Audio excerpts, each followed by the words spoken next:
In the late 1990s, high-definition film was born. This created some challenges for artists, and they no longer could do makeup for film the same way. The cameras were now seeing at least 5 times closer and clearer than the human eye, and even more so with today's technology.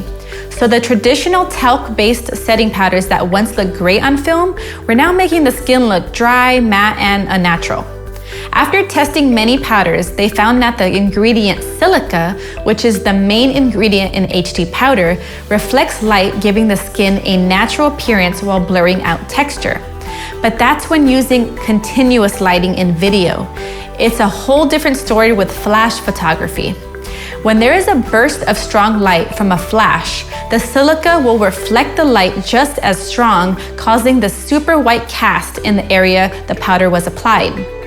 So I would not recommend using an HD powder for weddings or an event where flash photography will be in use. Stick to a more traditional setting powder that is talc-based or something similar. Mica is also an ingredient that works like silica, so you might see one or the other on an ingredient list.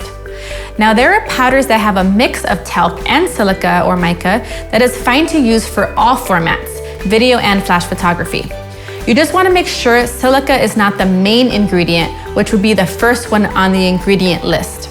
Okay, let's review and make sure we got this. HD powders were made for video, not flash photography. The silica or mica used in HD powder reflect light, giving the skin a blurring effect, but this is with continuous lighting, not bursts of light.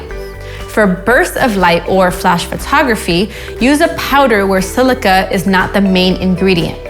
A perfect combination of talc and silica or mica is fine to use in all formats, video and still photography. I hope that helps. Check out my last video about makeup trends you won't see makeup artists doing. Thank you so much for watching. Hope to see you in the next video.